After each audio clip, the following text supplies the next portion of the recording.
Hi, I am author S.C. Vincent, writer of several science fiction, fantasy, and horror books. You can find me on Amazon.com. If you just type in S.C. Vincent, you'll see several great books, such as The Sakura Element, East the Fallen, and The Arcadian Destiny.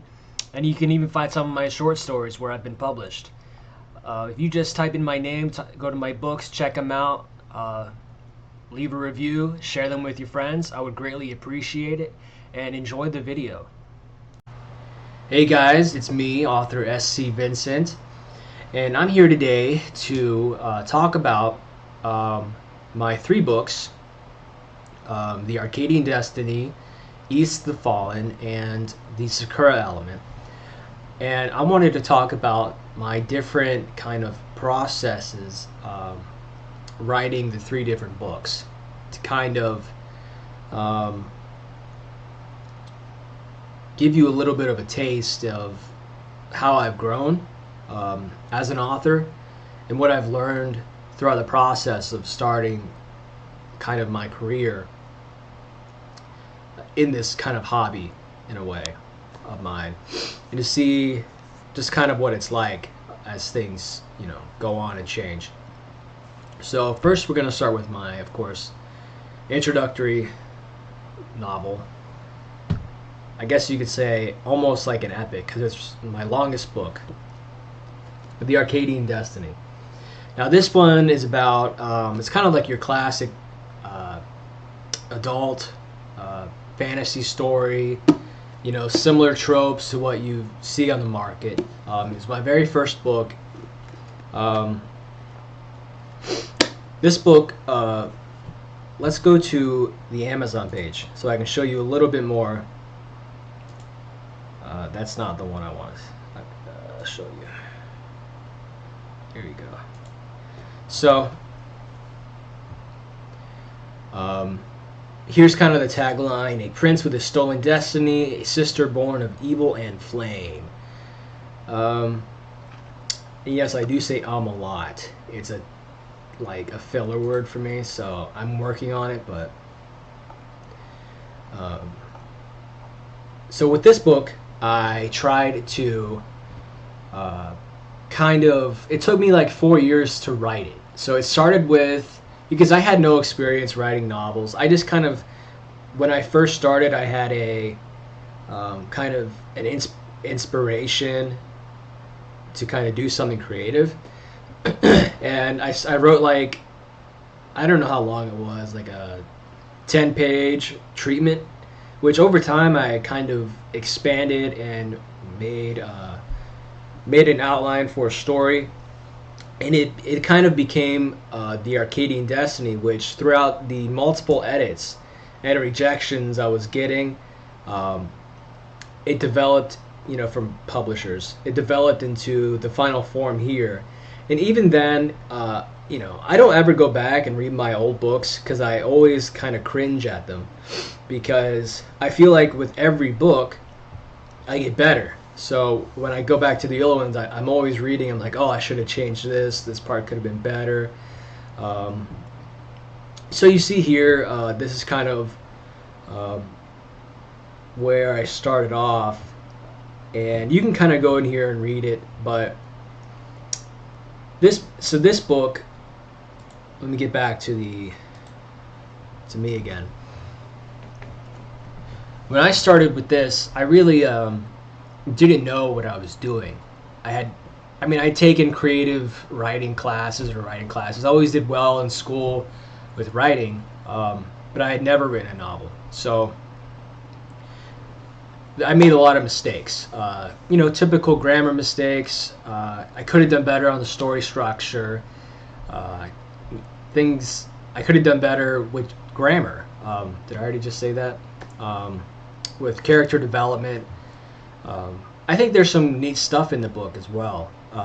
So in terms of the process of it, I think at the time, like I said, I kind of had a treatment, like a 10-page whatever. Then it kind of turned into something longer, something I felt I could really get into. I'd spent years trying to create like a lore, like a whole universe for it. and without focusing on the actual storytelling, creating like or figuring out what was good storytelling. Um, and I think that was one of the errors that I made, was that instead of focusing on the things that matter, like the characters, the actual core themes and plot of the story, I was focusing so much on magic systems and expanded stuff that I was thinking of like making other like prequels and things like that instead of focusing on just one thing. And that's something that I learned from that book. Um, so in terms of the process, like I said, I it was like I was learning how to walk while I was running, because I was like sending it to editors and sending it to agents, and editors were giving me a ton of feedback, and agents were agents don't really give you, publishers don't really give you feedback. They mostly just say no, no thanks. So then I was constantly rewriting it, and the book that I initially wrote was not the book that I published, in the sense that I had to kind of, like I said, I was learning while I was writing. So it took me like 4 years to kind of write the book, to figure out, to make as good of a book that it is. And as you can see, it got like one review. It's gotten the reviews, and on another side it has about 2 reviews. So it only has, and it's about an average, I guess an average score of 3 out of 5. It's an average book. It very much has like the first book syndrome of many authors. I made a lot of the mistakes many authors make when they release their first book. Some people don't publish their first book because of that, because they're like, your first book's gonna suck, and so don't publish it. Just write it and then move on to your second book. I can see where that would be beneficial, because a lot of people care about their celebrity or how they're perceived. But for me, I think it's part of my learning process, to kind of get the feedback. And especially if you're an independent publisher or self-publishing, you kind of have to. Very rarely are they successful the first time they do anything. So you kind of have to make a name for yourself, even if your first impression isn't good. You have to create a backlog. So maybe when you finally are starting to release really good books, maybe on your 5th book or your 3rd book, people will have something to go back to and kind of, oh, this was his first book, I'll give it a shot. It wasn't that great, but it gave me something to read while I'm waiting for the next book. So there's other issues with that book, the process. This is not something I would do now, but it has multiple points of view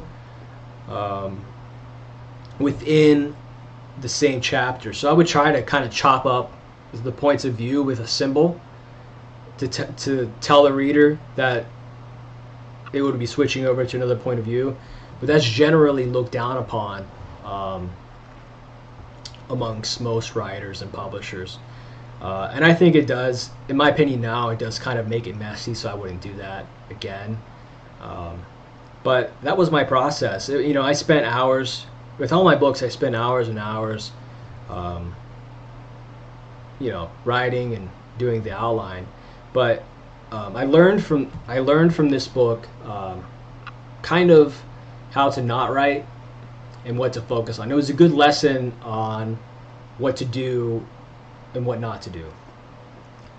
One of the issues that I learned from this book was that I needed to learn how to write in a quicker way and in a more condensed way. This book is about, it was laborious, if that's the correct way of saying that. It's over 100,000 words. It took me 4 years to write, 371 pages. For me, I don't have the uh, kind of stamina to write books that long. So I knew that after that, I needed to be able to learn how to write a story in a compact way and in a sufficient way that would be able to um, have an impact that focused on the themes and the characters, the things that really mattered. And that's when I kind of started writing a short story. Um, and we'll get to this now. Now, this book, I didn't publish. This is when I got published. After I wrote The Arcadian Destiny, I wrote a story. Let's see if I can actually get in there. So I was published by a company called Scare Street in their anthology series called Night Terrors. I don't think they are no more are they open to submissions. I think they just have books they publish on their own, like staff writers. But no, mine can't be previewed. But I'm right here, and the point of this story for me to write was really to, like I said, learn how to write a sufficient, decent story that focused on the themes and the characters, because those are what mattered most. Now that I've learned that, that's one of the biggest lessons I learned, was to just keep it simple, keep it focused. And obviously I was able to do it out because some people found it impactful enough to publish it. I got paid for it. So when I was writing that short story, that was kind of my goal, was to learn how to write a story quickly and in a short manner, to be able to write stories without feeling so exhausted, without taking 4 years. So I think A Girl of Peculiar Taste, which is a vampire story, which I found myself to really actually enjoying writing horror. So that story really taught me how, it took about maybe just a month to write the initial draft, which is still kind of long, but for me at the time, I was having a lot of fun with it. And, it needed edits, it needed things like that. But, I trimmed it down, I got it to where I needed to be. And I learned a lot from writing that. And as a result, I was able to write the next story, Ys the Fallen. This story is kind of, it keeps the kind of multiple POVs. Like, there's 2 POVs. However, what I learned was to split the chapters between different POVs, if I remember correctly.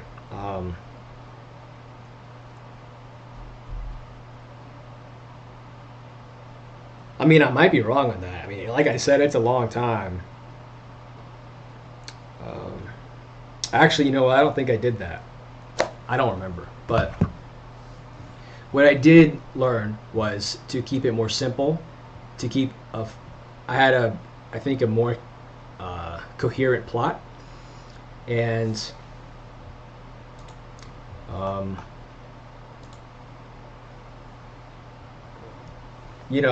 it was a story kind of inspired by historical mythology of Ys, which was a city in history, a fictional city in history that was off the coast of France and that sunk due to treachery and devilry. God, I think, sunk it. And so my story has a lot of Christian themes. It's just I believe it's a very decent novel. It has one review here for 5 stars. which I very much appreciate anybody giving me a review. Let me get some water here. But so I applied the changes, what I learned from the first book and what I learned from the short story to this, and I made a novella, which is about, this story came up to be about, I think, 40 something thousand words, which is actually a little long for a novella, but it's not quite long enough to be a full-length novel. So if you can also go to Amazon here and read a sample. But there's a little bit of romance, a little bit of, a little bit of everything. I think anyone can kind of enjoy it. But, I think I learned some stuff from this as well. I think this story has, as I look at it again, I think I could have done a better job at plotting. I could have done a better job at having kind of a more detailed or just a coherent plot, like a richer plot on it. But it's very exciting. But I found, it has some Christian themes. It has dragons in it, some twists on the dragons and everything. So when I was writing it, I don't remember too much of the process of writing it, which is kind of sad. I remember aspects of getting it edited, because there's things about editing. Like I remember I really wanted images to kind of be in there to help divide. Let me see if I can get one in here and show it to you. For example, the dividers for scenes right there are like swords. There's some symbolism here. I think I just could have made a better plot.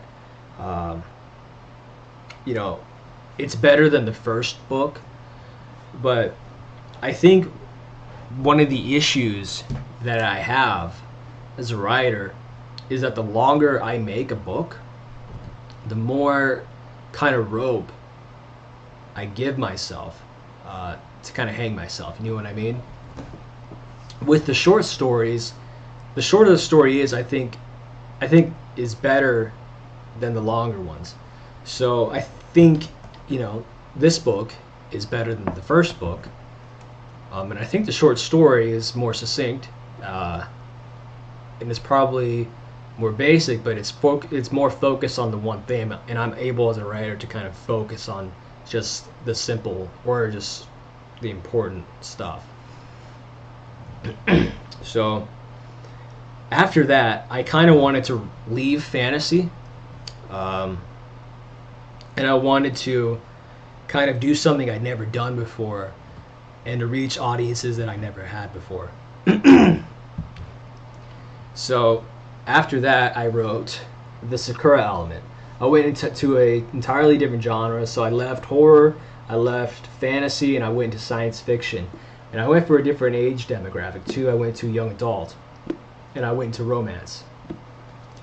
I was very much inspired when I wrote this by like Pride and Prejudice, things like, because I kind of wanted to see, how I could kind of, to be honest with you, I'd always been searching for kind of to be published again in a more traditional way, because self-publishing is extremely expensive. You have to pay for the editing, you have to pay, all aspects of the editing. You have to pay for the cover art, you have to pay for the design, the inner design of the book, which is extremely important. A lot of people, self-publishers, don't know just how important it is to be able to have the formatting of the inside of the book. That's very important. People, when they go on like Amazon, they see a self-published book. A lot of times they don't know it's self-published, but they'll see the inside of it and they'll be like, well, this doesn't compare to what I'm getting from, some of the traditional stuff. So I've always kind of wanted to. I've always been chasing that dragon, um, just for the financial.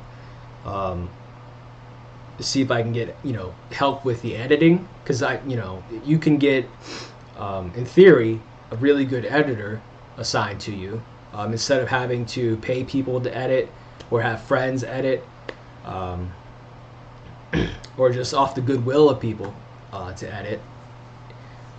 Sometimes you just don't get the best results.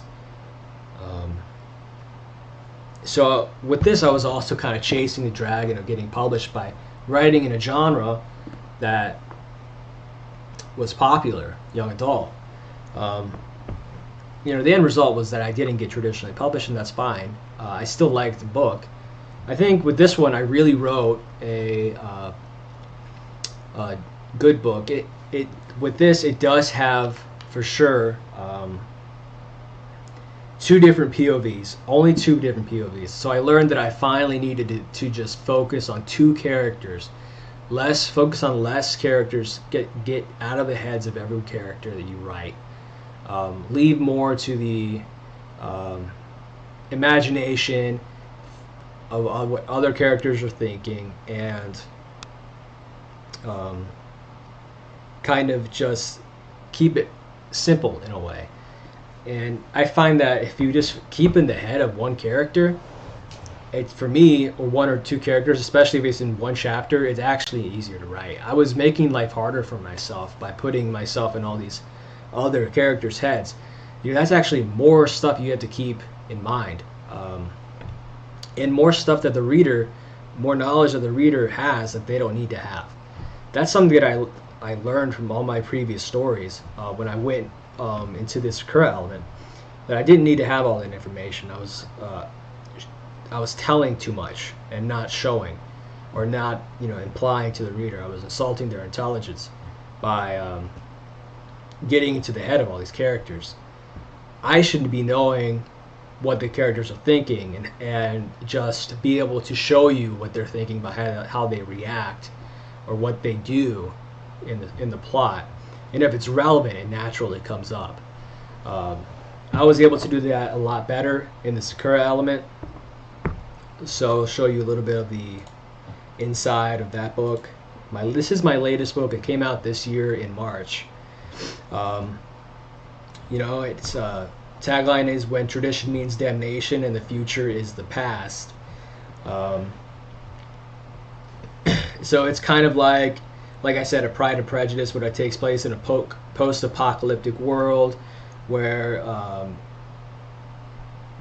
like, the traditions of the past are valued over, like, the futuristic kind of stuff. It's kind of complicated to explain off the cuff, but there's, genetically modified people who are kind of deemed as lesser than normal people. There's a lot of twists and turns with that, and it has a lot of high school drama, romance, but it also has a lot of high stakes drama, because one of the main characters is kind of like a rich, young guy, and he has the weight of the world on his shoulders. He's high in the gentry, very close to the royal family. But she's very much just kind of living on the bare minimum of the gentry, the very bottom rung. So we'll look on the inside. This is probably my most professional novel, I would say. The art, this is the first art that I actually had custom made, in the sense that I worked I hired an artist, and I worked with the artist in terms of giving ideas and giving feedback, and having this kind of design of how the characters look. I always get compliments on my covers, but this was inspired by like an anime I saw, and I like a picture of it, and the artist did a great job of kind of putting that into their vision as well. Um, I'm not, I don't know if everyone kind of likes it, but it kind of gives you the feel of what the story is going to be. It's them, these two guys fighting over her. She's kind of, has her own sword, and she's looking for her own. She's fighting for herself, looking for her own freedom. But these other guys are kind of holding her back. It's kind of, I don't know. I would like to see more feedback on the cover. And just overall, I would like to see more feedback on the book. I think that the book is, in my opinion, it's better than all my previous books, but it seems to have gotten the least amount of attention. And also had somebody make this wonderful font and design.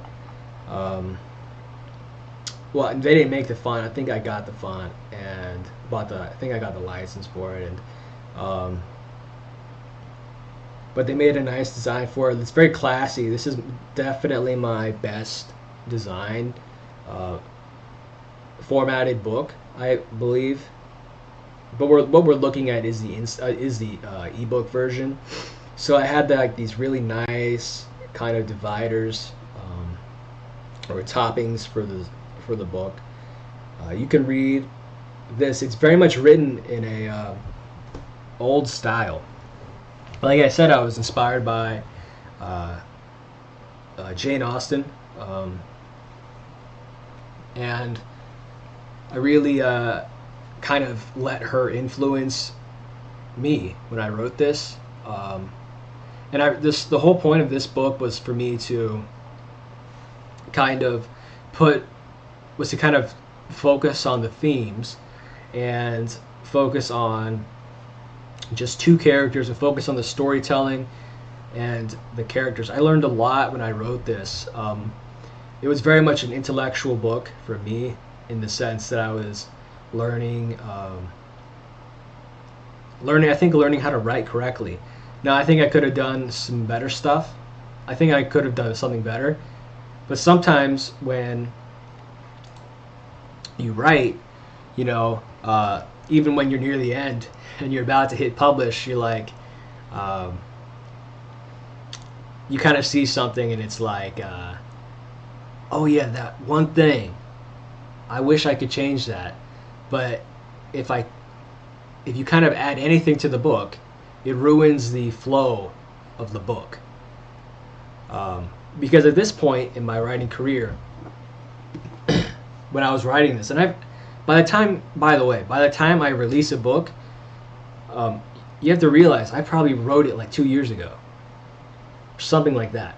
Then by the time it actually gets published, I've spent all that time editing, rereading it 1,000 times, getting it formatted, all kinds of stuff. So by the time I wrote this a long time ago. I wrote all these books a long time ago. And I have books in the chamber, in my back pocket that I haven't released yet. They're in various stages of editing. That's because I release one book a year. So if I released a book in 2020, and it took me 4 years to write, then I released something in 21, 22. That's because I have things I've been working on while I'm doing the editing process, which has nothing to do with. But that's part of the process of my release schedule. That has nothing to do with what I'm talking about here.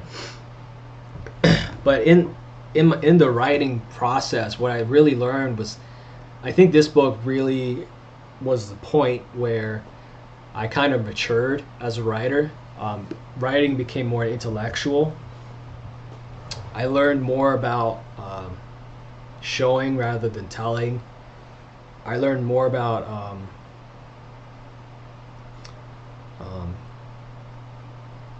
focusing on the themes and focusing on the singular characters that the story was about, and not focusing on side characters and getting in their heads, just letting them naturally kind of flow into the story, while also while outlining this, having them come in when it was needed, because of story, having character, having things that need.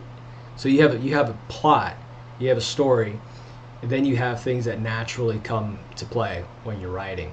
And when things start naturally falling in when you're plotting in your outline, that's kind of when the magic hits.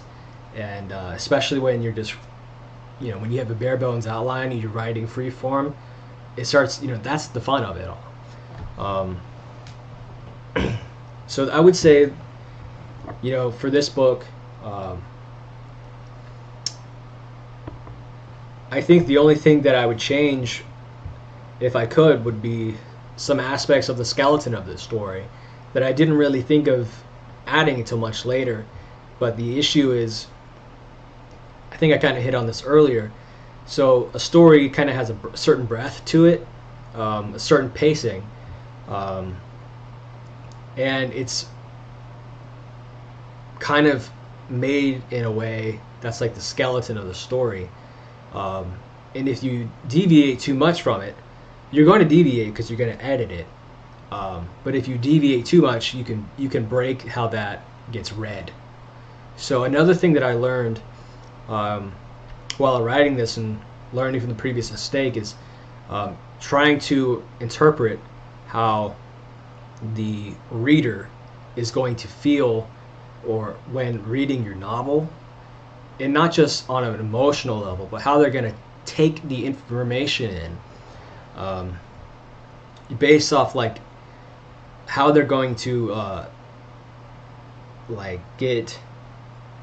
interpret the story on a sentence level. Like how does that sentence read? How does this chapter read? How are they going to take this information away? Does it say it the way I want it to say it, on a literal level and on a kind of like emotional level? And you can, in the editing process, you have to look at it in a big way, from a whole story kind of scope to a chapter by chapter scope, and on a like paragraph then sentence scope. And you have to, there's different types of editors that help you with this. There's line editors, things like that. So I really learned how to do that with this book, because I was doing so many different things, and that was basically the process for each my novels so far.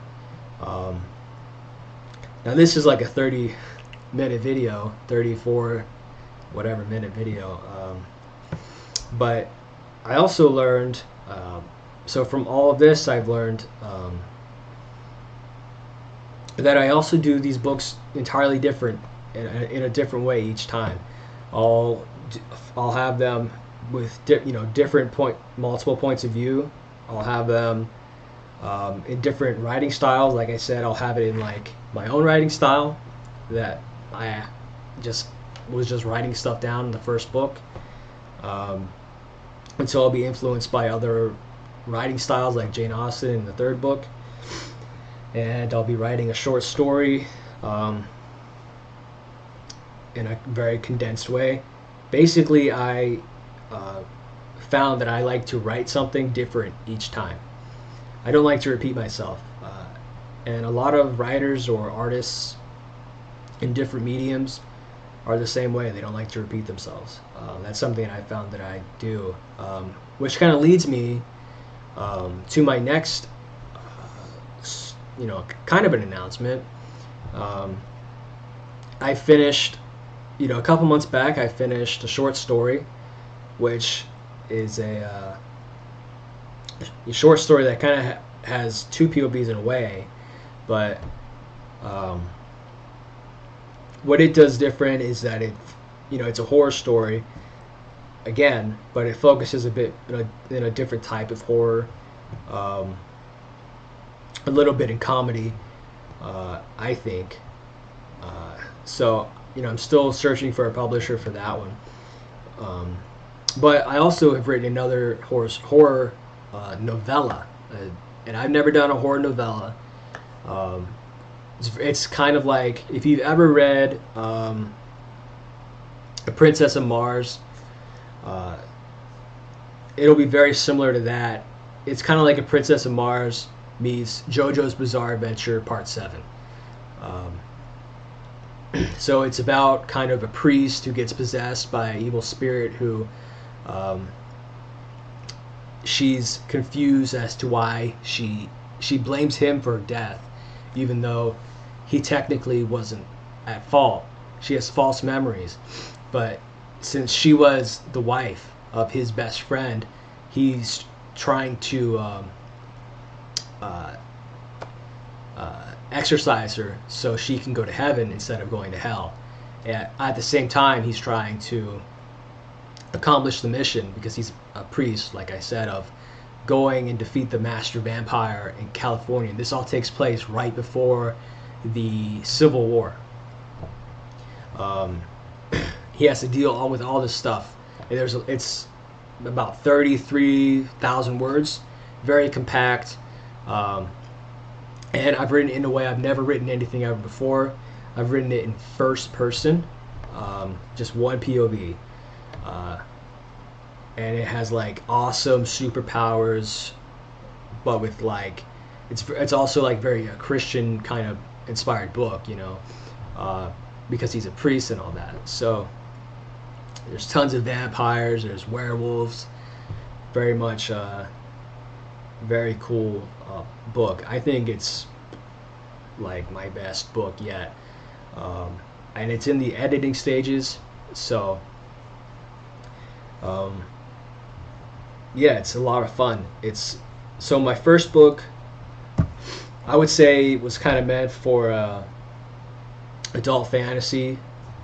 Second book, maybe a little bit more for young adult male fantasy. And then my third book meant for young adult female science fiction. This book, I'm going back to the adult male demographic, but in a novella type of way. And it's focused on horror and action. It's a lot of fun. I don't want to talk about the title yet because I'm not done with the editing, because that may change. But that's overall my process for all this stuff. So I thought I would just share that with the whoever watches. I doubt anyone's gonna watch this, but anyways, that's the video. So see you next time.